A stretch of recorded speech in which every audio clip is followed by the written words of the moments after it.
नमस्ते, मैं doctor Sunil Pawar, gastroenterologist और लीवर स्पेशलिस्ट, विमान नगर, पुणे यहाँ पे प्रैक्टिस करता हूँ।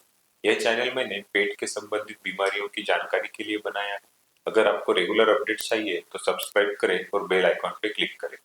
आज का टॉपिक है vitamin B12 deficiency. Vitamin B12 यह एक वाटर सॉल्युबल विटामिन है। विटामिन B12 का पर डे रिक्वायरमेंट एक एडल्ट ह्यूमन बीइंग में 1 to 2 माइक्रोग्राम है। अब हम जानेंगे कि विटामिन B12 शरीर में एब्जॉर्ब कैसे होता है। विटामिन B12 खाने में से सलाइवा के आर फैक्टर को बाइंड होता है। आर फैक्टर और विटामिन B12 ये कॉम्प्लेक्स फूड पाइप से स्टमक में जाता है। स्टमक के जो ग्लैंड्स है वो इंट्रिंसिक फैक्टर नाम का एक घटक तैयार करते हैं। ये इंट्रिंसिक फैक्टर विटामिन B12 को बाइंड होता है और विटामिन B12 को कैरी करके स्मॉल इंटेस्टाइन के आइलियम पार्ट तक लेके जाता है।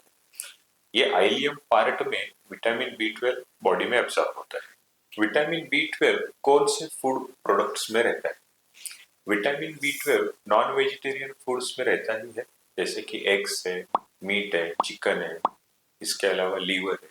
तो इन नॉन वेजिटेरियन फूड्स में विटामिन B12 अच्छे प्रमाण में होता है। वेजिटेरियन डाइट में vitamin B12 milk and milk product में होता है। इसके अलावा कुछ हद तक ग्रीन लीफी वेजिटेबल्स में भी विटामिन B12 पाया जाता है। अब हम जानेंगे कि विटामिन B12 क्या रोल हमारे बॉडी में अदा करता है। विटामिन B12 हमारे बॉडी के हीमोग्लोबिन, WBC, प्लेटलेट ये ब्लड के कंपोनेंट बनाने के लिए लगता है। इसीलिए विटामिन B12 में एनीमिया होता है, हीमोग्लोबिन की कमी होती है। विटामिन B12 हमारे नर्व्स के फंक्शन को भी लगता है। जो नर्व्स हमारी ब्रेन से होके, स्पाइनल कॉर्ड से होके बॉडी के हर एक पार्ट तक जाती है, जो हमें सेंसेशन देती है, जो हमें मसल पावर देती है। सो ये नर्व्स फंक्शन में भी विटामिन B12 लगती है। इसके अलावा शरीर के हर एक पेशी में डीएनए और आरएनए रहते हैं। डीएनए और आरएनए के सिंथेसिस में भी विटामिन B12 एक बहुत इंपॉर्टेंट काम निभाती है। So vitamin B12 in short body के हर एक फंक्शन के लिए जरूरी है। अब हम जानेंगे विटामिन B12 की डेफिशिएंसी, कमतरता क्यों होती है। विटामिन B12 अगर फूड में ही नहीं है तो विटामिन B12 डेफिशिएंसी हो सकती है। जनरली जो वेजिटेरियन लोग हैं उनमें अगर डेयरी प्रोडक्ट्स का यूज कम है तो उन लोगों में विटामिन B12 डेफिशिएंसी होने की शक्यता ज्यादा होती है। मगर हर वेजिटेरियन लोगों को विटामिन B12 डेफिशिएंसी नहीं होती। इसके अलावा विटामिन B12 डेफिशिएंसी स्टमक के कुछ बीमारियों में रहती है, जैसे कि स्टमक का कोई ऑपरेशन हुआ है या पेशेंट एसिडिटी कम होने का या डायबिटीज की कुछ मेडिसिन से अगर वो लंबे समय तक ली तो भी विटामिन B12 डेफिशिएंसी होती है। स्टमक में एक H पाइलोरी नाम का इन्फेक्शन अगर हुआ तो भी B12 डेफिशिएंसी होने के चांसेस बढ़ जाते हैं। एक ऑटोइम्यून डिसीज है जिसे पर्निशियस एनीमिया कहा जाता है।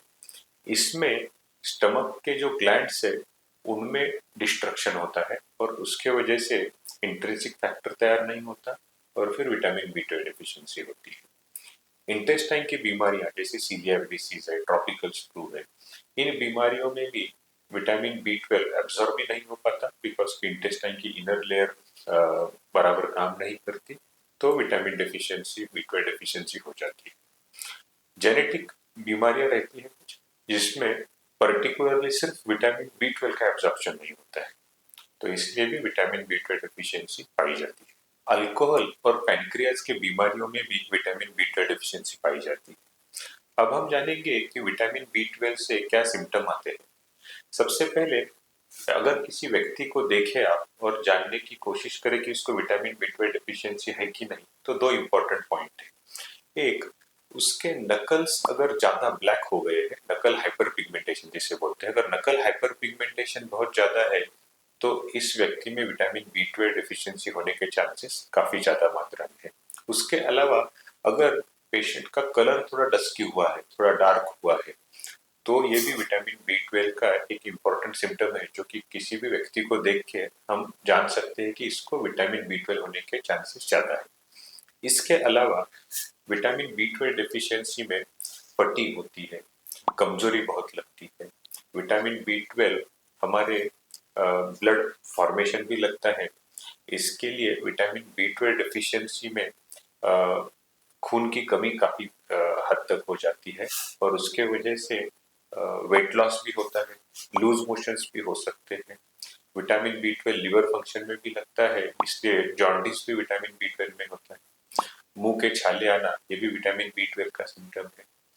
विटामिन B12 नर्व फंक्शन को भी लगता है, इसलिए हाथ पैर में झुंझुनाहट होना, इरिटेशन होना, मूड स्विंग्स होना, नींद नहीं आना, ये भी विटामिन B12 डिफिशियंसी के रीजन है। विटामिन B12 अगर डिफिशियंसी अगर लंबे समय तक रहती है तो स्पाइनल कॉर्ड हमारी जो है पीठ की रीढ़ की हड्डी पे जो रहती है उधर का फंक्शन बराबर नहीं होने की वजह से लॉन्ग टर्म न्यूरोलॉजिकल डैमेज भी उसमें हो सकता है।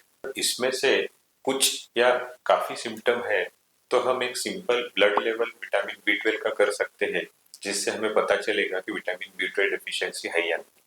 Vitamin B12 normal blood level around 200 to 900 इस रेंज में रहती है। नॉर्मली वो 500 से अधिक होनी चाहिए।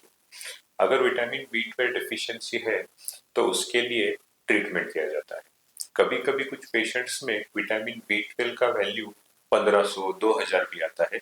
जनरली ये पेशेंट विटामिन B12 सप्लीमेंट लेते हैं या इंजेक्शंस लिए रहते हैं। विटामिन B12 एक वाटर सोल्यूबल विटामिन है। अगर विटामिन B12 आपके ब्लड में ज्यादा मात्रा में है तो उसके लिए कोई घबराने की जरूरत नहीं है।